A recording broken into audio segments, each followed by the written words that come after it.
On va parler du marché de l'agriculture et de l'élevage en Algérie ce matin. Merci à nos intervenantes et à notre intervenant de partager leur expertise et leur savoir-faire, leur regard terrain sur ce secteur élevage dont on va parler ce matin. Je vais vous présenter dans quelques minutes. Je ne vais pas m'attarder sur la présentation de BCI. Vous nous connaissez toutes et tous pour la plupart déjà. Je vais juste faire un petit focus tout à l'heure après vous avoir présenté nos intervenants sur quelques services que l'on met à votre service lorsque vous êtes adhérent de BCI. Avant cela, donc, je vous présente nos intervenants. J'ai oublié un S, pardonnez-moi d'ailleurs, sur cette diapo. Donc, je vais commencer par Sabrina Benbouali, qui est conseillère export et chef du pôle agrotech en charge des secteurs agriculture, élevage, industrie agroalimentaire et aquaculture à Business France. Et Sabrina, tu es basée en Algérie. Ensuite, prendra la parole Laurent Fiat, qui est conseiller pour les affaires agricoles et agroalimentaires au service économique régional de l'ambassade en Algérie également.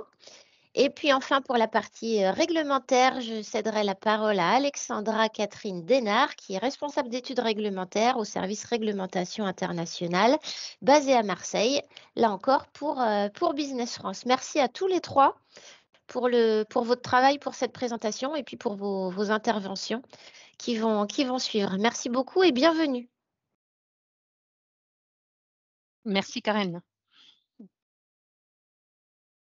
Donc au sommaire ce matin, on va faire un petit panorama général. On va planter le décor, comme on dit, sur ce marché de l'agriculture et de l'élevage en Algérie. On va parler un petit peu sécurité, souveraineté alimentaire. On va faire quelques focus vraiment élevage, comme on a l'habitude de le faire dans les mardis de l'agri. Donc on va vous dire ce matin, vous allez voir que l'élevage en Algérie, bien sûr, c'est une filière d'importance. Quelles sont les politiques en faveur du développement de cette filière? Pourquoi c'est une filière considérée sous-exploitée? Quelles sont les opportunités pour vous, entreprises bretonnes, etc. Ça, c'est ce qu'on va voir ensuite dans les secteurs porteurs. Avant de faire une petite conclusion sur toute cette partie développement commercial, avant d'aborder la partie réglementation avec Alexandra en fin de présentation. Donc, comme je l'ai dit tout à l'heure, donc BCI, vous le savez, on est à votre service pour vous accompagner dans votre développement à l'international, dans chaque étape de votre développement à l'international. Je vous laisserai lire les diapos encore une fois. Parmi vous, ce matin, vous avez déjà fait appel au service de BCI, donc vous savez quels sont nos services principaux. Je vais juste m'attarder sur BCI Info et sur Suppliers from Bretagne. Vous savez que pour faire appel au service de BCI, vous n'êtes pas obligé d'être adhérent de BCI. Néanmoins, lorsque vous devenez adhérent, vous avez un accès privilégié à différents services, dont cette plateforme de promotion qui s'appelle Suppliers from Bretagne. C'est une e-vitrine que l'on a mis en place il y a plus d'1 an maintenant. Il y a environ 400 entreprises qui y sont référencées. Cette plateforme, on l'a créée tout simplement pour faciliter votre export au travers d'un catalogue dans lequel vous pouvez afficher vos savoir-faire, vos produits, vos compétences, vos labels, etc.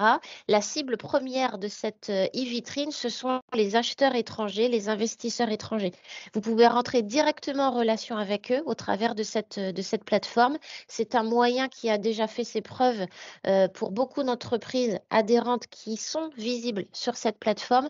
C'est vraiment un moyen de développer votre export et de décrocher des contrats. Donc, je vous invite vraiment à regarder à quoi ça ressemble et à vous rapprocher de l'équipe BCI pour, si vous avez besoin d'informations pour savoir comment vous y inscrire.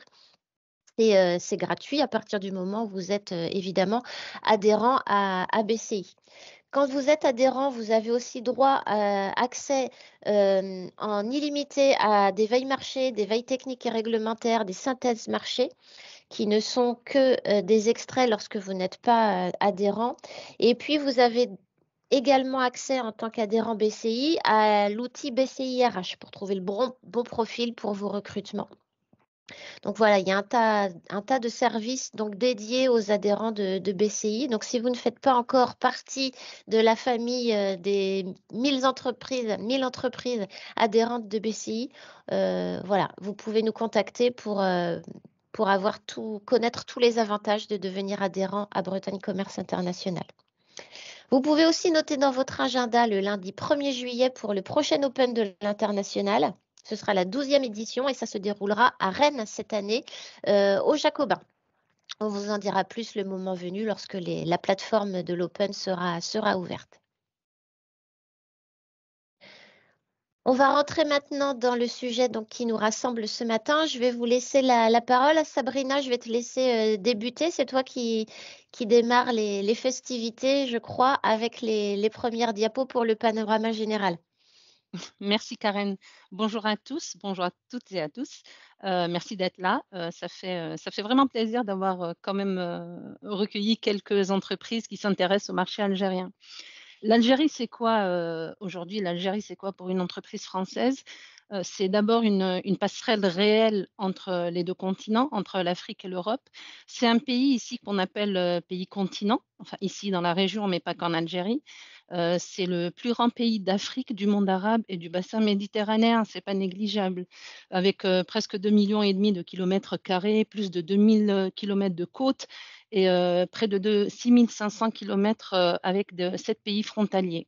C'est un pays jeune, un pays de 46 millions d'habitants, perspective 58 en 2040. C'est un pays qui a 70% de sa population à moins de 30 ans. Et c'est un pays qui a des avantages très intéressants pour toute entreprise avec l'Union européenne, avec l'Afrique et avec le monde arabe. Pourquoi intéressant pour au-delà de ça, pourquoi intéressant pour les entreprises françaises? Parce que tout simplement, proximité géographique, linguistique, le monde des affaires est francophone et culturel. C'est les hommes d'affaires, les industriels, les consommateurs algériens sont très fervents et très à la recherche des équipements français. Ils sont reconnaissants de la qualité et de la confiance. C'est un pays qui se diversifie. Il était fortement importateur de tout et de n'importe quoi, j'ai envie de dire, et qui aujourd'hui, depuis quelques années, vire plus de cet état importateur vers un état producteur. Il y a un bémol, un gros bémol, on va le voir tout à l'heure, manque de savoir-faire, manque d'équipement et manque d'intrants. C'est là où on a besoin de vous. Karen?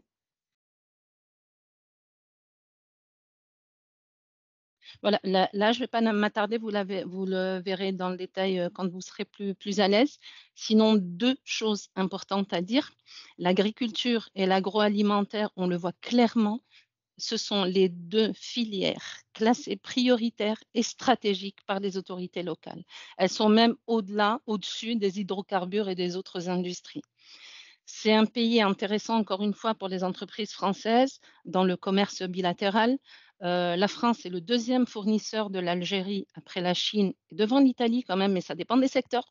Ça, c'est en général, mais dans l'agriculture et l'agroalimentaire en général,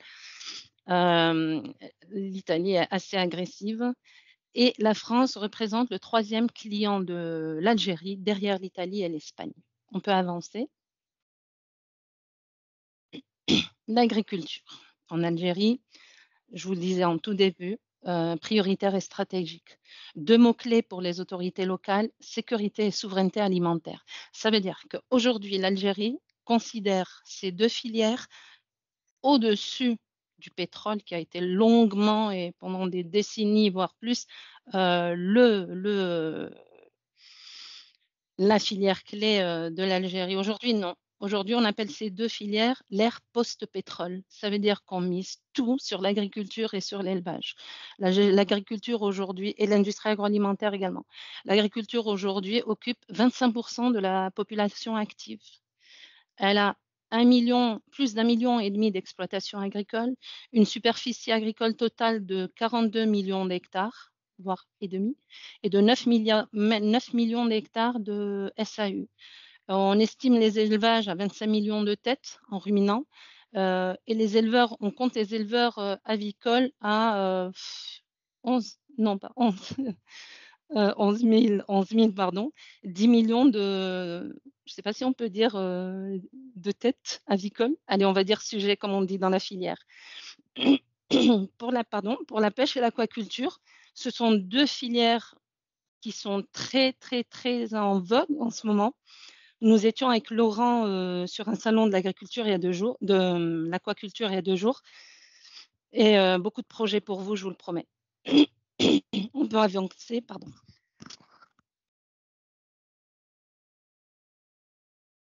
Excusez-moi. Voilà. À Donc je vais toi, prendre Laurent. le relais, c'est ça? Voilà. Merci.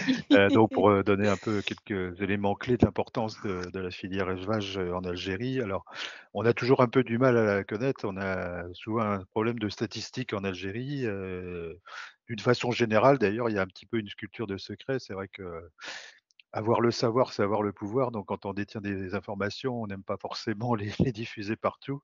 Et puis, bon, on espère que ça va s'améliorer. Le dernier recensement, général de l'agriculture remonte à 2001, mais là, il y en a un qui est en train de se lancer, donc on espère avoir, à partir de là, des données un petit peu plus précises. Malgré tout, bon, on a quand même un ordre d'idée, donc si je prends l'élevage, donc les têtes de bovins, c'est à peu près 2 millions, plus ou moins, ça varie beaucoup puis suivant les années. Il y a beaucoup d'importations, beaucoup d'abattage, un petit peu les 2 à la fois, enfin même un peu aux dames des autorités qui voudraient, la stratégie, comme on le disait, c'est vraiment de plus en plus ne pas tout importer, mais produire sur place. Et donc il y a, importation notamment de bovins où la France est très bien placée. La génétique, bovine présente en Algérie, est majoritairement originaire de France. Alors pas de Bretagne puisque bon là c'est pas la Holstein ou la où le charolais qui prédomine, c'est des recherches des races évidemment plus rustiques, plus adaptées aux conditions. Donc en laitière, c'est souvent la Montbéliarde qui est très bien placée et en viande, en filière viande, c'est souvent l'Aubrac aussi qui est apprécié pour ses qualités de rusticité, d'adaptation aux conditions, particulières. Donc quelque chose comme, voilà 2 millions de têtes de vin. Alors les ovins, Heu, donc on ne sait pas trop puisque c'est aussi en plus un élevage pastoral qui se déplace, donc pour identifier les animaux, les suivre et cetera, c'est assez complexe. On parlait de 25 millions, ça a été contesté par le président de la République lui-même. On est plutôt de l'ordre de 18 millions, donc un élevage essentiellement pastoral, sur les hauts plateaux, pour lequel, là, l'Algérie est totalement, autosuffisante. Elle n'exporte pas, mais elle se fournit elle-même en viande ovine et puis donc les autres espèces, les caprins, donc moins nombreux, c'est aussi un élevage, transhumant, pastoral et cetera et aussi les camelins, donc présents dans le dessert, une production relativement importante. Donc tout ça donne une production, pareil, qu'on estime entre 100-120 000 tonnes par an. Hem, donc c'est donc variable, hein, parce que encore une fois, le nombre de têtes, c'est des petits élevages, donc un jour on prend une vache, ensuite on la vend, on l'envoie à l'abattage. La carrière peut être relativement courte. Hem, Notamment pour la filière laitière. Mais donc alors donc voilà, enfin essentiellement pour la viande. Donc pour le lait, alors l'Algérie est un gros consommateur de lait, le 1er au Maghreb avec alors comme on le disait, une population jeune, donc une consommation qui a l'air de progresser.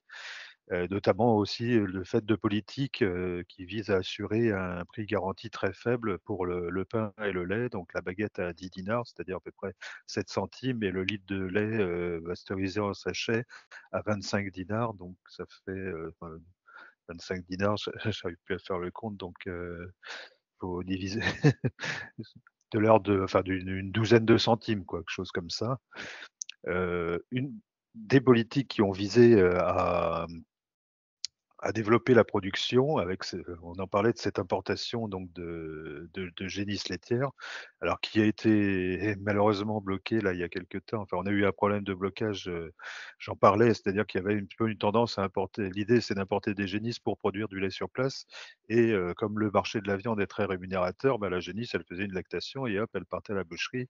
Ça rapportait beaucoup, donc les autorités prennent des mesures contre ça, des bêtes qui étaient importées en tant que génisses et qui étaient des vaches, qu'on gardait pour l'affichage qui partait. Donc on a eu une année en 2022 de blocage total des Génis, et puis là récemment on a eu le problème de la MHE qui a conduit aussi à bloquer, mais là on a bon espoir. Il y a un message donc de samedi dernier qui laisse entendre que les autorités algériennes sont prêtes à accepter les.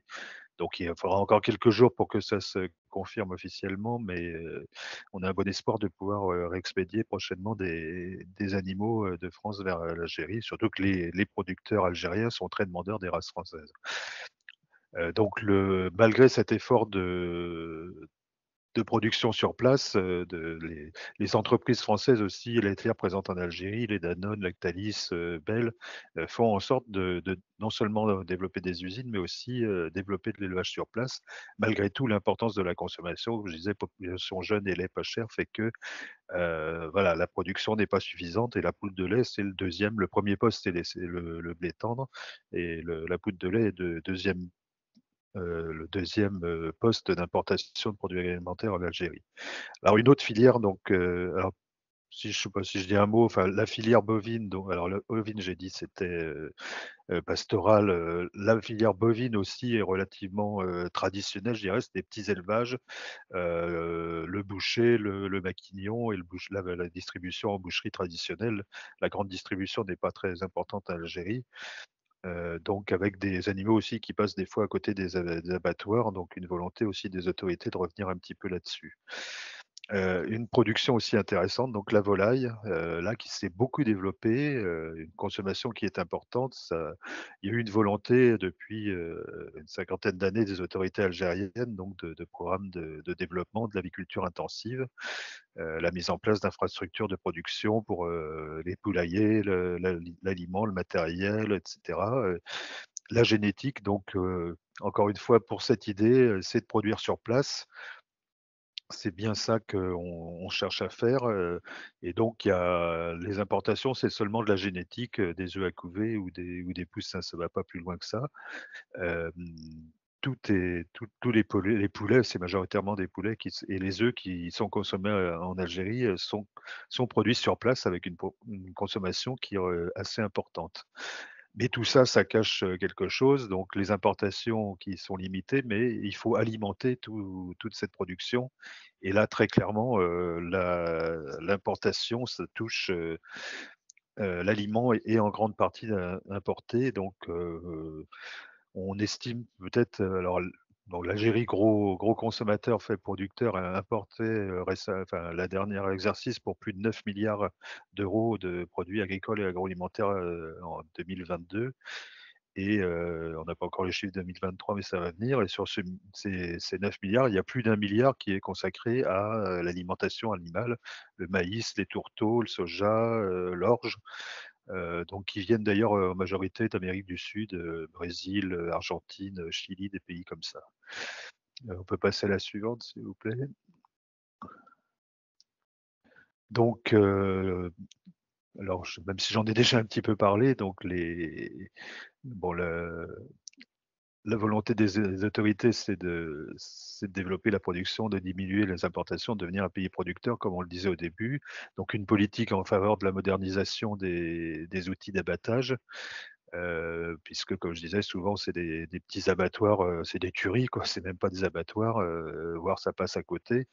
Donc c'est ce sont des abattoirs publics que le pays cherche à développer. Il y a eu des projets d'abattoirs privés en joint venture, mais qui peut-être étaient trop ambitieux et n'ont pas trouvé preneur pour l'instant, mais ça viendra peut-être par la suite. Mais enfin, au moins, les abattoirs publics détenus par les collectivités locales pourraient se moderniser et aller vers quelque chose de mieux que ce circuit en grande partie informel. Donc les infrastructures de production pour la volaille, donc comme j'en ai parlé déjà, donc enfin, j'ai déjà donné un petit peu tout ce qui était sur la volaille. Et il y a aussi donc pour l'aliment qui est le point faible. Donc il y a 2 zonables, alors c'est le même sigle, on peut se mélanger, Office national de l'alimentation du bétail. Donc il y a une entreprise publique, l'ONAP Nutrition, donc qui est chargée par les autorités, d'approvisionner les éleveurs en matières premières, notamment en alimentation, maïs, tourteau de soja, prémix, et cetera. Et l'office lui-même, donc qui est, enfin, comme l'office des céréales ou l'office du lait, qui, est chargé souvent de la commercialisation, parce qu'il y a donc c'est la viande la plus consommée et il y a eu comme, partout dans le monde, suite aux différentes crises, une inflation très forte. Donc avec une volonté comment qu'est-ce que je disais? Donc une volonté d'assurer aux citoyens, une alimentation, suffisante et pour un prix acceptable. Donc, pari pas toujours facile à tenir. Il y a plusieurs, ministres qui ont sauté avec ça. Donc, alors il y a aussi les politiques en faveur des éleveurs eux-mêmes. Alors, c'était dans le slide de Sabrina, il y a les mesures générales, notamment les prêts bonifiés, là, les crédits ITIADI et REFIC, c'est-à-dire, des crédits de campagne, à court terme et puis des crédits d'investissement. Et il y a aussi donc des aides spécifiques aux producteurs pour l'acquisition d'intrants, de moyens de production. Concernant la filière laitière aussi, toute une politique, qui est donc un système de primes pour inciter les producteurs à produire et à livrer, donc de l'ordre de 12 dinars par litre. Donc les collecteurs aussi, et les laiteries ont chacune une prime. Alors ce système est en réflexion, mais il est toujours en place. Il y a aussi des subventions donc pour la naissance, et la fourniture gratuite de toutes les prestations vétérinaires pour inciter à ça. Mais comme on le disait, le manque important de fourrage et d'alimentation animale qui là, sont toujours importés et pour laquelle là donc, la politique étant d'étendre les les surfaces de production essentiellement au sud. Alors c'est le paradoxe que c'est au nord qu'il y a les meilleures terres, mais souvent elles ne sont pas irriguées. Avec le changement climatique, il y a d'importantes pertes et un problème de foncier qui n'est pas réglé.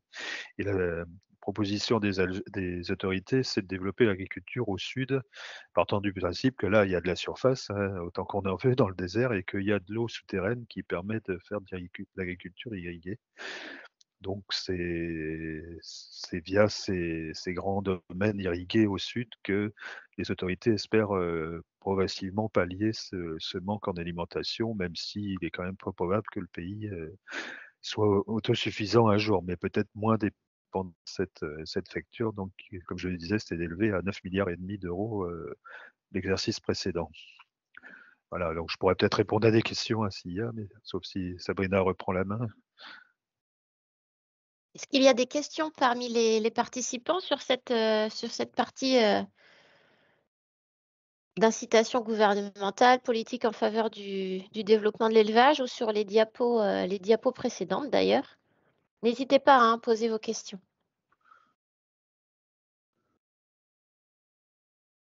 Écoutez, s'il n'y a pas de Bon, c'était s'il y a clair pas de alors. questions, on peut poursuivre. Sabrina, tu reprends OK, avec plaisir. la conversation. Je reviens juste sur les questions. Donc encore une fois, si peut-être que vous préférez aussi poser vos questions en off, en dehors du webinaire. Donc n'hésitez pas à revenir vers Isabelle Collin, votre chargée d'affaires BCI, ou vers moi. Et puis on organisera très facilement et rapidement une vidéo pour répondre à vos questions et vous aider dans vos démarches ou dans vos projets. OK, je prends le relais. Donc, carences en lait, en viande, Laurent les a largement, détaillées. C'est une faible, production, d'abord par manque de savoir-faire. Les éleveurs sont encore même si certains se dénotent, les éleveurs sont encore dans un système très traditionnel, très artisanal. Parallèlement, on l'a vu c'est là où je suis pas très, très d'accord avec toi, Laurent. On a quand même visité des élevages, grands et beaux avec de belles têtes, bovines françaises, de très beaux élevages, mais Oui, ça bien reste sûr. minoritaire. Ça reste minoritaire. Donc carence parce qu'il y a une forte augmentation, de la demande et voilà, un manque de savoir-faire. Pourquoi faible performance des animaux? Des animaux, un par manque d'aliments et c'est là tout l'intérêt de ce webinaire. C'est vraiment, la grosse faille et vraiment le plus faible maillon de la chaîne. C'est le manque d'aliments et c'est le manque de savoir-faire. Donc, il y a des zootechniciens, il y a des vétérinaires, mais il n'y a pas de nutritionnistes pour les élevages. Donc, ce qu'on doit retenir, en fait, tout simplement et de façon très basique, même si l'envergure impact est immense, c'est l'indisponibilité de l'aliment, l'indisponibilité de la qualité, le manque de savoir-faire et la technicité.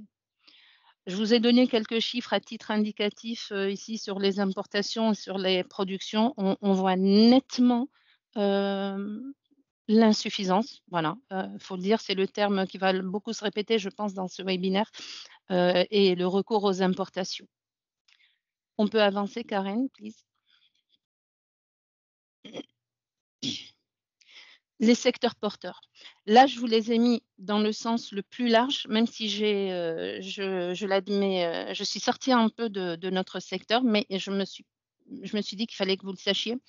On va retenir ce qui nous concerne aujourd'hui, c'est-à-dire l'amont, tout ce qui est intrant, tout ce qui est aliment, tout ce qui est équipement pour la production. Ça, on ne le répétera jamais assez. Vous êtes producteur d'intrants, vous êtes producteur d'aliments, vous êtes producteur ou fabricant de savoir-faire, je ne sais pas si je peux le dire comme ça, vous êtes équipementier, ben, welcome. Voilà, c'est ce qu'il faut dire. La France aujourd'hui est le premier fournisseur en bovins de l'Algérie. Elle est au premier rang en alternance avec l'Italie, je vous le disais tout à l'heure, pour l'approvisionnement en aliments. Et l'Algérie importe quasiment tout dans l'amont de la filière. Elle importe les additifs des 3 continents, donc Europe, Amérique, Asie. Et elle importe, elle importe également les semences à partir des USA, d'Italie et de France. J'aimerais rebondir sur une petite information que j'ai dite tout à l'heure par rapport au salon de la pêche et de l'aquaculture que nous avions visité, Laurent et moi, ce week-end. Il y avait un seul exposant français, un seul, et il était là de façon traditionnelle. Il est toujours là sur ce salon depuis son ouverture, je pense. Il était à côté d'un gros pavillon italien. Franchement, c'est frustrant. On était là à regarder, on se disait, mais qu'est-ce qui empêche que, quoi. Bref. Karen, please. En conclusion, point fort, point de vigilance. Les points forts, on retient 3-4 mots-clés. Secteur porteur, pas de production. L'alimentation est un manque en Algérie. On importe de bovins, les autorités mettent en avant, mettent les incitations, mettent les accompagnements, mettent tous les moyens pour développer les élevages, mais il n'y a pas d'aliments, donc ou très peu. Il y a pas. Donc, c'est un secteur hyper porteur pour vous. C'est un secteur très accessible pour plus d'une raison. La main-d'œuvre, l'énergie, les coûts de production, la disponibilité du foncier, le soleil, l'eau, même si je ne suis pas très d'accord sur l'eau, mais je le dis quand même. L'approche du marché reste très accessible pour une entreprise française, plus que pour une entreprise italienne ou turque qui font un quasi-ravage ici en ce moment. Ils sont très présents, ils sont très agressifs, ils sont très concurrentiels.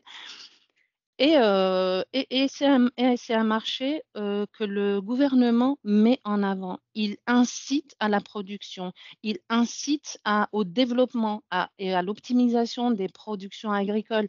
Il met en avant, Laurent les a évoqués, il met en avant, il met les moyens, il met des aides financières, le RFIG, le Tahadi, le crédit leasing buy, enfin je ne sais plus comment il s'appelle, le troisième. C'est des taux bonifiés, parce que de 0 à 3 ans, c'est 0% d'intérêt, de 3 à 5 ans, c'est 1 an d'intérêt, et de 5 à 10 ans, c'est 3 ans d'intérêt. Franchement, on ne peut pas faire mieux, il me semble, mais sauf que, encore une fois, on se l'est dit et répété plusieurs fois ce matin, pas de savoir-faire, pas d'intrants et pas d'équipement. Les points de vigilance, moi je mettrais tout en haut de tout ce que je vais dire, c'est la concurrence. Nos voisins, ils ne parlent pas français ou peu ou mal. On a la chance de parler français, on a la chance de communiquer, on a la chance d'avoir des points communs entre les Algériens et les Français, mais on n'est pas là. on n'est pas là, ou alors ce que je dis très souvent aux entreprises françaises que je connais bien, et puis depuis 20 ans, donc on a appris à discuter très franchement et avec transparence. On met beaucoup de temps à réagir ou à répondre, ou à dire oui, je viens. Donc quand j'ai une demande, moi, algérienne, je la fais remonter, et c'est des mois et des mois de réflexion, alors que les autres se sont installés. Ça y est, l'Algérien, c'est un sang chaud, il ne faut pas qu'on se l'oublie, et les Italiens aussi, et les Turcs aussi. Voilà.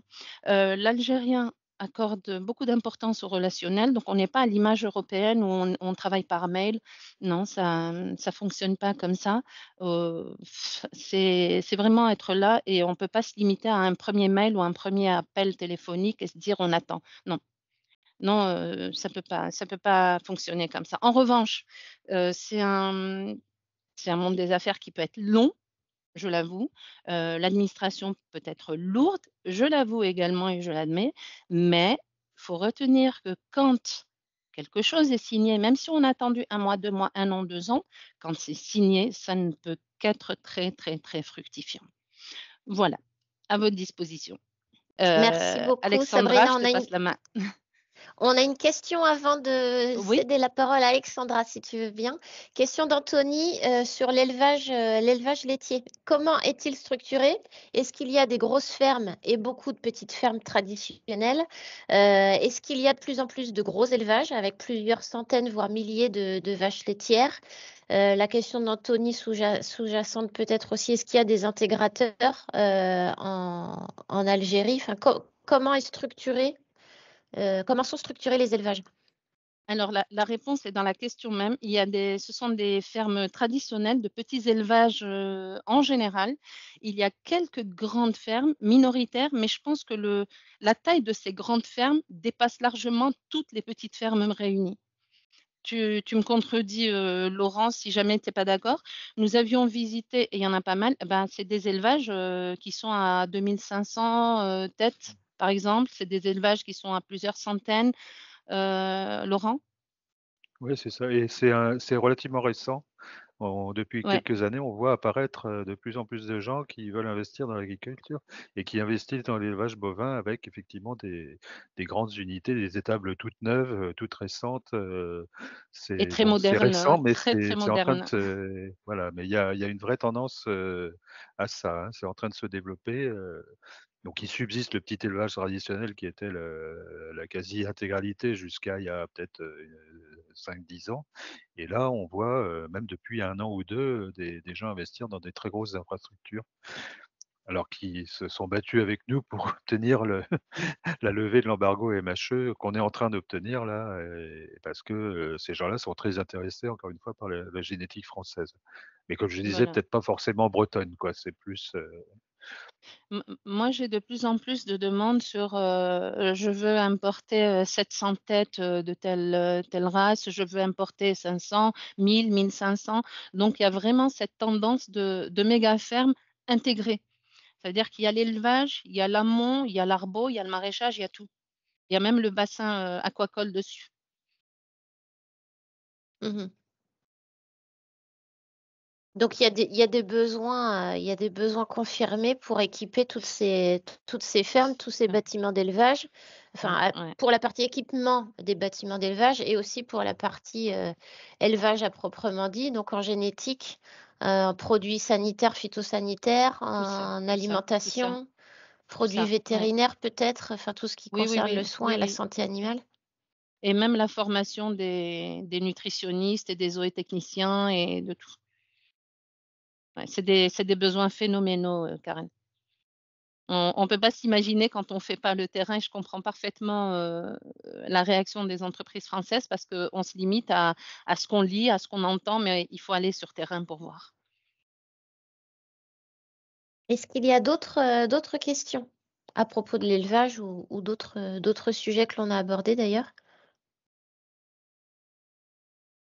Alors je vous propose de passer au point réglementaire avec Alexandra. Merci Karen. Alors comme l'ont très bien dit Laurent et Sabrina, donc l'Algérie avec son vaste marché et sa position stratégique, porte d'entrée vers l'Afrique, représente vraiment une opportunité significative pour les entreprises, en tout cas en matière d'alimentation animale. Mais naviguer dans le cadre réglementaire algérien peut s'avérer complexe, surtout en ce qui concerne des secteurs aussi spécifiques que celui de l'alimentation animale. Donc mon objectif aujourd'hui, ça va être de vous permettre de mieux appréhender ces enjeux et de maximiser, je l'espère, vos opportunités pour ce marché qui est vraiment porteur. Donc, dans le cadre de cette présentation, j'ai vraiment fait le listing des questions fréquentes qu'on nous pose sur ce type de produit et sur ce type de marché. Donc, la première des questions, c'est quelles sont les formalités à connaître en amont de l'exportation?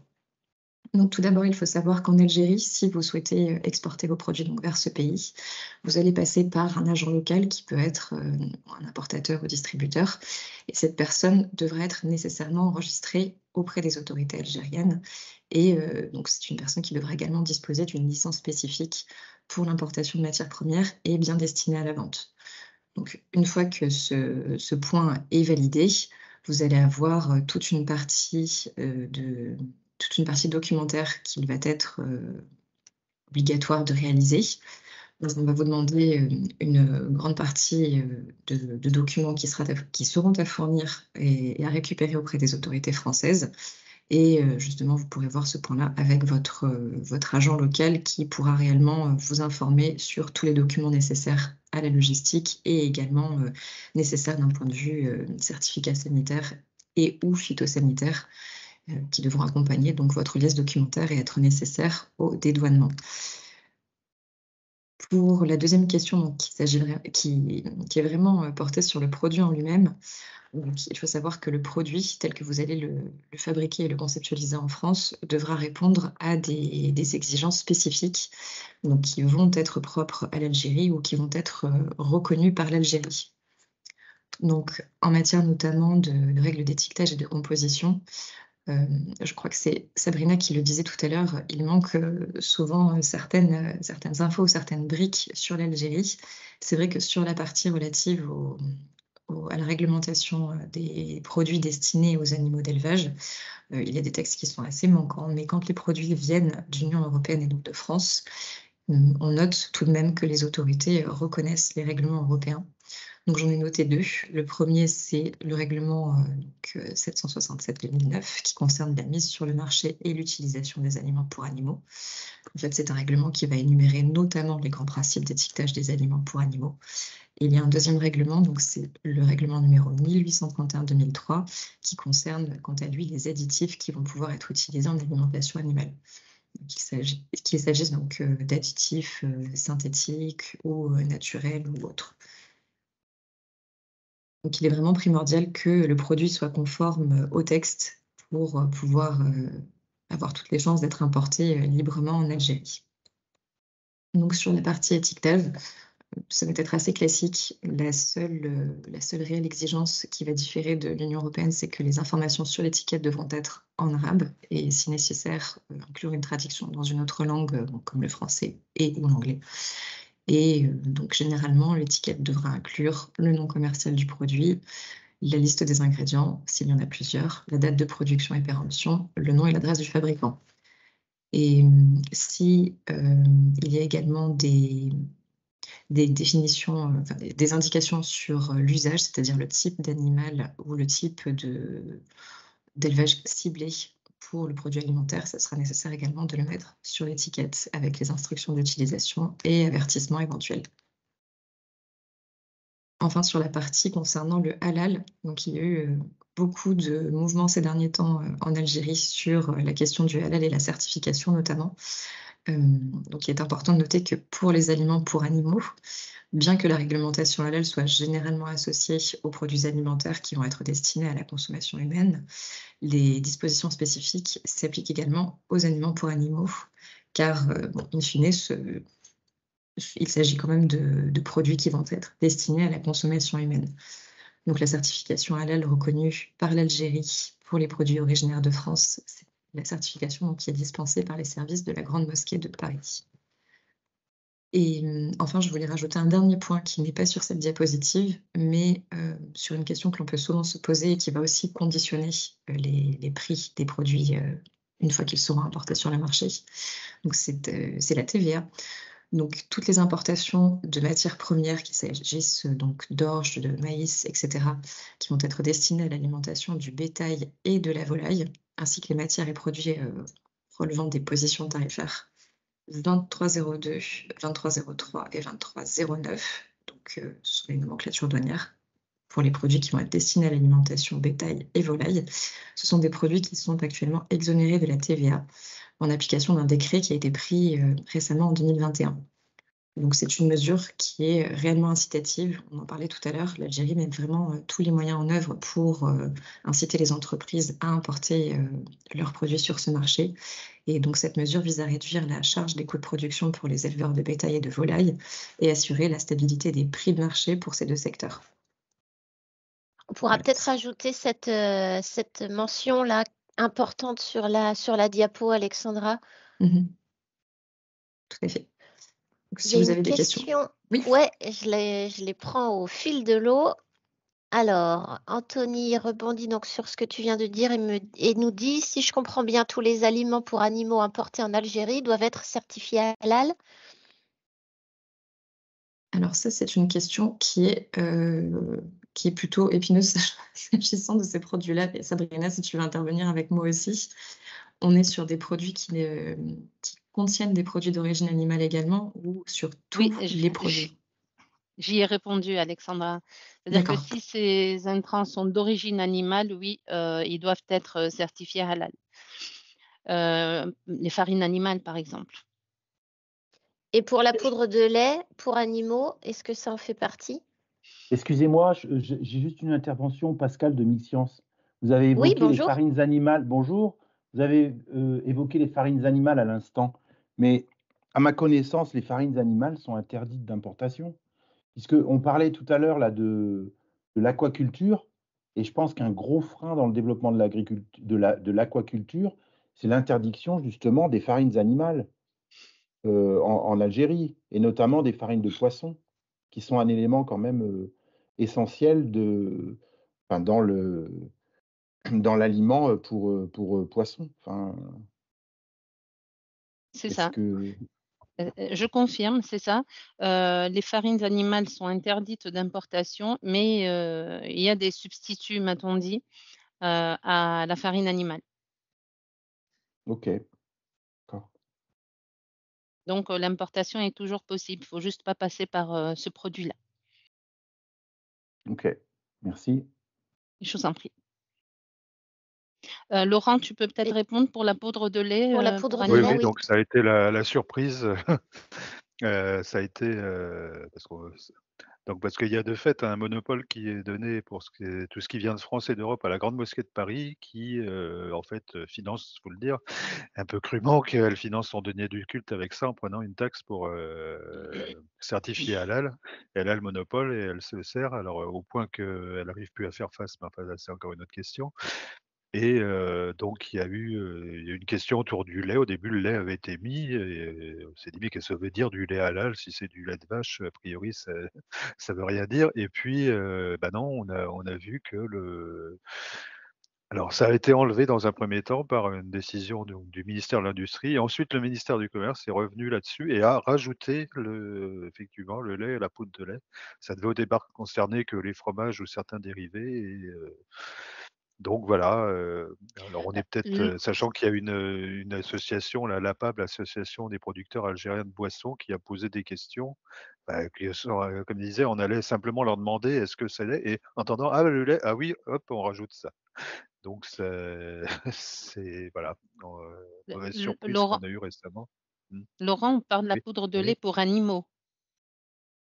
Ah oui, pardon, moi je parlais de la poudre de lait, oui, effectivement, pour Je t'ai vu l'alimentation partir. humaine. Ah oui, pardon. Non, non, Oui. mais ça a été un peu une nouvelle sourire parce qu'on se dit: «Bon, autant la viande ou certains produits, utilisés, pour les médicaments qui peuvent contenir de la gélatine et cetera, qu'on demande ça, mais le lait de vache destiné à l'alimentation humaine, qu'est-ce que ça veut dire?» Bah si, lui aussi doit être certifié halal.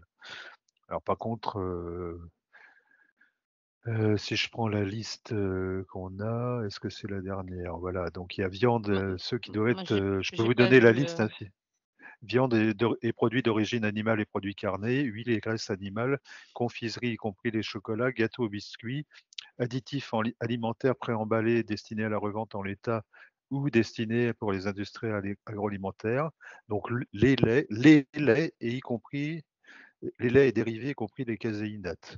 Tous les fromages destinés à la transformation aux industries agroalimentaires, préparation pour nourrissons, présure et arômes artificiels. Donc voilà la liste. Donc quand ils disent les laits, on peut Les laits, supposer que oui. c'est toutes sortes de laits.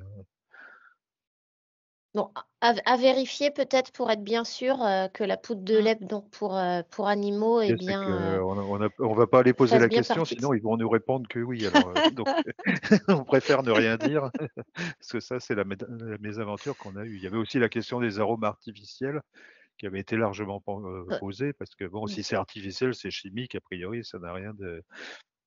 Et même chose, ça a D'un été autre côté, il vaut mieux rajouté être sûr noir quand sur on blanc.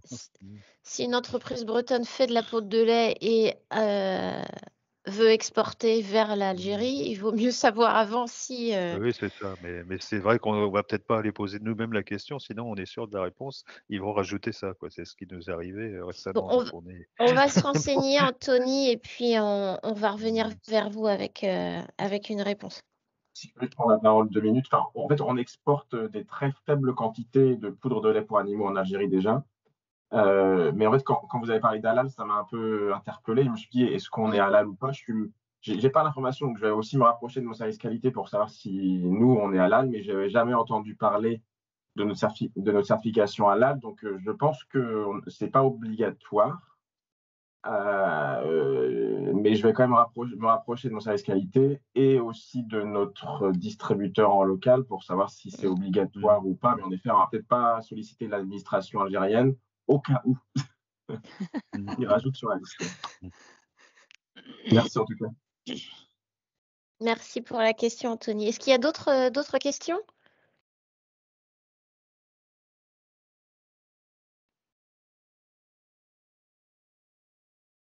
On arrive à la fin de cette présentation. S'il n'y a pas d'autres questions, bon, n'oubliez pas que. Alors, n'oubliez pas qu'on reste à votre disposition, en tout cas pour des rendez-vous en visio après le webinaire. Karine, j'aimerais est-ce que ajouter vous pouvez redonner si tu permets? Oui, je lis juste la question de Thomas, Ok. si tu veux bien. Pouvez-vous redonner les codes d'importation exonérés de TVA? On va vous les envoyer, on va les rajouter dans la présentation peut-être, même si cette liste elle bouge, hein, elle bouge tous les ans. C'est bien pour ça qu'on fait que je vous propose un autre webinaire tous les ans en janvier sur la loi de finances en Algérie, parce qu'il y a beaucoup de choses qui changent justement sur ces réglementations. On va vous donner la liste à date des produits qui sont exonérés de TVA. Je vous propose alors de ne pas tous les lister là pendant le webinaire, ça prendrait peut-être un peu trop de temps, mais on va la rajouter à la présentation. Ça vous va? Thomas, ça vous convient? Très bien, merci beaucoup. Avec plaisir, à votre service. Oui, merci. Est-ce qu'il y a d'autres points que vous souhaitiez réaborder? Oui, il y a une question. Bonjour, j'ai juste une question, en fait, plus un cas pratique que j'aimerais poser la question en dehors de webinaire. En fait, à qui je dois me diriger? C'est plus, sera plus côté une question plus réglementaire.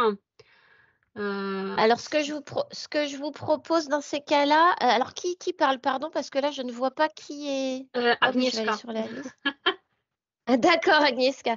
Je vais revenir vers vous et puis pour toute la partie technique et réglementaire, ce sont nos collègues en CCI territorial qui peuvent vous répondre. Qui peuvent vous aider à dégrossir les premiers steps pour ces parties réglementaires-là. Ils ont l'habitude. Et puis, si besoin, donc ces collègues en CCI se rapprocheront de Business France pour plus de détails. Non, réglementaire, je parlais plutôt en fait, oui, réglementaire, mais aussi d'enregistrement en fait. Donc, écoutez, je vais vous adresser la question par mail et après vous allez voir si ça va être plus simple et puis on vous dirigera vers à Isabelle ou à moi, voilà, et puis on vous dirigera vers la bonne personne. Mais Cindy à la CCI, Ille-et-Vilaine pourra déjà vous renseigner, hein, Elle est très compétente pour ce genre de questions, elle a l'habitude. Mais envoyez-moi votre question, Agnieszka, et puis on va vous accompagner pour répondre à vos questions. Merci. Merci. Sabrina, tu voulais rajouter quelque chose? Oui, je voulais juste rebondir sur un point que j'avais omis de détailler tout à l'heure. C'est quand on vient sur le marché algérien, c'est bien de commencer par une phase commerciale. Donc, je vends mon produit en Algérie, mais ce n'est pas le mieux apprécié en local. C'est-à-dire que pensez toujours à vendre, mais pas un produit fini. C'est-à-dire que vous aurez de grosses différences si vous vendez un produit fini, emballé, empaqueté, étiqueté, tout ce qui s'ensuit, ou si vous le vendez en vrac, par exemple. Je donne un exemple tout basique. Hein. Si vous le vendez en vrac et qu'il soit conditionné ou mis en recette ici en local, déjà là, vous avez des portes plus ouvertes, des avantages, des facilités. Voilà, pensez à ça. Pensez toujours à venir en partenaire et non pas un vendeur qui cherche un acheteur. Voilà, ça c'est des éléments qui peuvent être des atouts pour vous. Ça, c'est une chose. Deuxième chose, je voulais juste rappeler le CIPSA qui arrive en mai, le 20-23 mai, et qu'on serait très ravis de revoir BCI à nos côtés, comme avant le il est Covid. bien au programme de cette année. Super. Et là, pour le moment, c'est un salon que l'on fait depuis des années et des années. Oui. Et puis beaucoup d'entreprises bretonnes, maintenant, ils vont par vol de leurs propres ailes, n'ont plus besoin de BCI, ce qui est très bien pour aller sur ce salon-là. Donc, on fera pareil avec les primos, Karen. Parfait. Mais les entreprises bretonnes sont au courant qu'il y a le salon CIPSA. Oui, Agnieszka? Oui, c'est quoi l'avantage en fait? Parce que vous dites c'est mieux en fait qu'il y a une partie de produits, production, ce qu'on veut, soit fait sur place. En fait, c'est quoi un avantage en fait? C'est moins de freins, moins de lourdeur, peut-être des avantages fiscaux. Ça dépend vraiment du secteur et du produit. Mais ce qui est certain, c'est que c'est plus facile et plus abordable et plus fluide que quand on vend un produit fini. D'accord. En termes d'enregistrement, le temps, en fait, c'est plus facile d'enregistrer un produit qui est en partie fait sur place, si on peut dire, que en fait, enregistrer un produit fini, quoi. Exactement. Oui. Carrément. Et vous avez une notion de temps? Je ne sais pas. Non. C'est 6 mois, 1 an produit fini ou 1 an et 2 ans ou je ne sais pas. Je ne sais pas. Franchement, je ne sais pas. Et encore une fois, tout dépend. Je ne sais pas si c'est par exemple un plant fruitier, un produit, une semence pour une semence animale, une semence végétale. Vraiment, ça dépend. Alors, si je peux faire un témoignage. Oui, Thomas, bien sûr. Avec plaisir. Je travaille pour la société Altilis. Je partage le constat sur le fait que c'est plus facile d'importer des produits semi-finis ou des matières premières ou des ingrédients que des produits finis. Et quand je dis produit fini, c'est un assemblage de plusieurs molécules avec une marque, un nom, etc. Exact.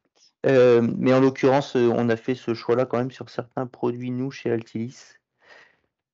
Et les dossiers d'enregistrement, ça nous a mis un peu de temps à les constituer parce qu'ils sont relativement complets en termes d'études de stabilité, de traçabilité, etc.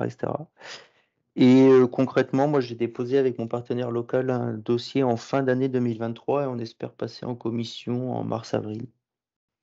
De cette année? De cette année, ouais. Mars-avril, Très ok. bien. Très bien.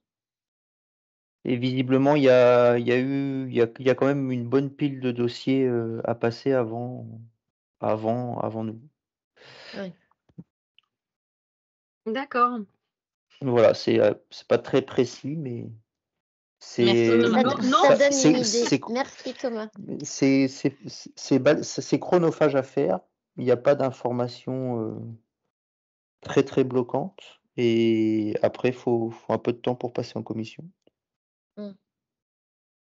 Et D'accord, après, et c'est dans ce cas-là, ouvert. vous faites comment, par exemple, par rapport à votre étiquetage, si vous envoyez plusieurs entrants, molécules, en fait, ouais, vous exportez autant qu'Altilis, et après, en fait, le mise sur le marché du produit, en fait, vous l'indiquez quoi sur l'étiquetage? En fait, C'est c'est notre sous la responsabilité de partenaire, votre client. c'est Ouais. le partenaire local. Et vous n'êtes Si pas du vous tout avez mentionné sur besoin, l'étiquetage? Agnieszka, Ouais, bon, ok, pas de souci. je vous On invite, peut se Agnieszka, à recontacter regarder éventuellement. la présentation sur BCI Info, la présentation du webinaire Algérie Loi de Finances 2024 que l'on a fait en janvier. Vous allez retrouver sur BCI Info la présentation. Vous avez toutes ces informations-là, tous ces conseils sur l'étiquetage, entre autres, D'accord, ok. que vous devez avoir, quel incoterm est le mieux, en termes de sécurisation des paiements, etc. Tous les bases pratico-pratiques sont dans la présentation. Et s'il y a des choses que vous ne retrouvez pas dans la présentation de ce webinaire de janvier, encore une fois, n'hésitez pas à contacter Cindy à la CCI. Elle est vraiment au fait de tout cela. Très bien, merci. Je vous en prie. Est-ce qu'il y a d'autres questions avant que l'on termine ce webinaire? A priori, non. Eh bien, écoutez, merci beaucoup Sabrina, Alexandra et Laurent pour vos présentations. On reste à votre Merci à vous entière tous. Avec Merci plaisir. beaucoup. Merci à Merci de vous. votre On reste à attention. votre entière disposition pour la suite. N'hésitez pas à revenir vers Isabelle Collin. Vous avez les coordonnées de l'équipe. Donc, Business France ici, alors en fin de présentation, et nos coordonnées à Isabelle et moi-même. Donc, n'hésitez pas à revenir vers nous. On est à votre entière disposition pour vous aider dans votre développement sur l'Algérie. Je vous souhaite une belle fin de journée à toutes et à tous. Prenez bien soin de vous et à très bientôt pour les prochains webinaires de BCI. À très bientôt. Au revoir. Au revoir. Merci à revoir. tous. Merci À beaucoup. Bonne À journée. bientôt. bientôt. Au Bonne revoir. journée. Au revoir. Également, au revoir.